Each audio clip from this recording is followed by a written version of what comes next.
Ciao a tutti, ben ritrovati con Stylographic Art.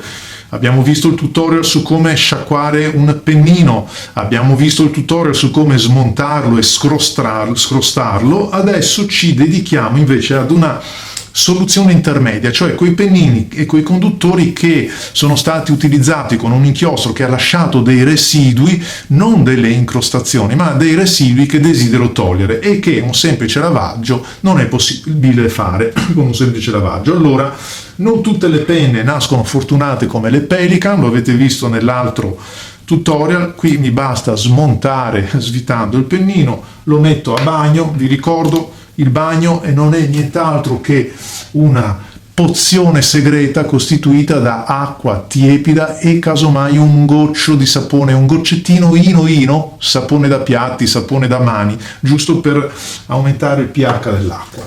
Allora, in questo caso vi dicevo, è molto semplice, basta immergerlo, tutt'al più la vostra arma segreta ve l'ho già presentato, un bello spazzolino con setole fitte, quindi un pelo folto potremmo dire, ma soprattutto morbide. Dopo averlo asciugato il conduttore, eccolo qua, potete usare carta assorbente, un Kleenex, anche un foglio di carta igienica, perché hanno proprietà molto assorbenti. Occhio che possono lasciare dei pelucchi, ma siccome noi adesso con questa arma segreta, vi dicevo, andiamo a dare una pulitina al conduttore, siamo già a posto e possiamo rimontare il nostro pennino felice. Però la vita non è comoda per tutte le penne. Per esempio, vi faccio vedere una soluzione che io adotto molto spesso cambiando tanti inchiostri anche per i video. In questo caso ho pronto il kit per la Pilot e vi faccio vedere come si fa con Pilot. Allora, prendiamo la nostra, questa è una Custom 98, penna bellissima, anche questa l'ho utilizzata con un bel inchiostro di quelli densi e mi ha sporcato anche, come potete vedere, un po' la filettatura. Allora, lo metto in acqua perché sotto acqua corrente inizialmente sarebbe meglio. Vedete quanto inchiostro mi sta spurgando. Gli diamo una bella lavatina. Se lo mettete sotto acqua corrente al primo approccio è meglio, che così tirate via il residuo senza sporcare l'acqua. Però ho fatto già un ciclo di lavaggio e non sono mica tanto soddisfatto, perché ho provato ma mi butta fuori ancora colore. Quando capita, soprattutto quando ho usato un nero, un blu scuro e voglio caricarci un arancione, un verde chiaro, un azzurro, per carità, non ne vuol mai sapere di farmi vedere la tinta, quella precisa che io voglio vedere. Allora serve fare un lavaggio un po' più approfondito.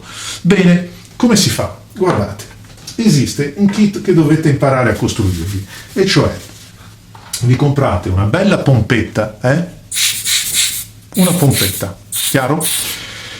E poi qui serve la magia. State pulendo una Pilot? Bene, prendete una cartuccia, vedete che qui c'è la cartuccia Pilot che ha il suo attacco proprietario. Prendete una cartuccia Pilot, la segate, la tagliate a metà con la forbice, con la taglierina, quello che volete, la inserite nella bocca della pompetta. Se e di sicuro non è della misura giusta, ci mettete un po' di scotch per fare un po' di compensazione, in modo che l'aria questa volta esca dalla cartuccia. In questa maniera non faccio nient'altro che andare a prendere il mio pennino, eccolo qua, e gli monto il mio accrocchio come fosse una cartuccia. In questa maniera, se io vado a pompare, non faccio nient'altro che far spurgare il mio pennino, che come vedete, soprattutto dal basso, butta fuori l'inchiostro che c'è dentro.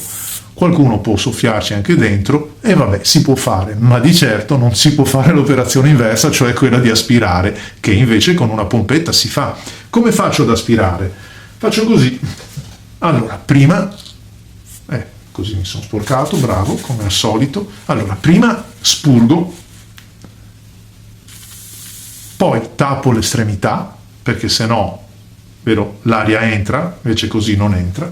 Prendo dell'acqua pulita, immergo il mio bel pennino, eccolo qua, e lo faccio caricare con l'acqua pulita. Poi riprendo l'altra vaschetta e spurgo. Faccio un paio di volte così, lo ricarico con l'acqua pulita. Sentite che si ricarica e lo spurgo nuovamente. Faccio questa operazione un po' di volte finché il mio pennino risulta pulito da tutte le impurità, non dico le incrostazioni, perché un inchiostro, se l'avete appena usato, non vi lascia incrostazione, a meno che sia un inchiostro particolarmente vecchio e con un pH così basso, acido, che veramente vi incrosta ma vi rovina anche la penna. A questo punto il mio pennino è pronto, va asciugato, non potete utilizzarlo subito perché altrimenti vi fa vedere un inchiostro troppo anacquato, e avete trovato la soluzione per la vostra penna. Tra l'altro, per chi usa Pilot, vorrei segnalare che senza ricorrere a tutte queste sofisticherie, basta comprare con 12-13 euro una parallel pen. Nel kit vi danno questo interessantissimo strumento che dovrebbero regalare a tutti, e cioè è una vescica, eccola qua, che non ha nient'altro che l'attacco di una cartuccia, vedete? Con questo, che mi danno solo con la parallel pen, e secondo me invece sarebbe utile mettere in tutte le penne stilografiche, basta fare quello che vi ho fatto vedere con il pennino, quindi mi basta metterlo dentro perché l'attacco delle cartucce è lo stesso. Come vedete è come se avessi caricato la cartuccia, ma invece, eccolo qua, è una vescica. Quindi questo strumento utilissimo, che però non dimentichiamo costerà migliaia di dollari, perché se è così prezioso che non me lo mettono in ogni confezione di stilografica, se non lo trovate ve lo potete comprare. Per la Pilot vi suggerisco di investire questi 15 dollari e comprarvi una parallel pen, che oltretutto è una penna anche molto allegra, molto bella da poter utilizzare per una scrittura creativa, altrimenti ve lo costruite, tanto l'importo che vi dovete andare incontro, che dovete affrontare, è sempre quello. Grazie a tutti e un saluto da Marco, ai prossimi video, ciao!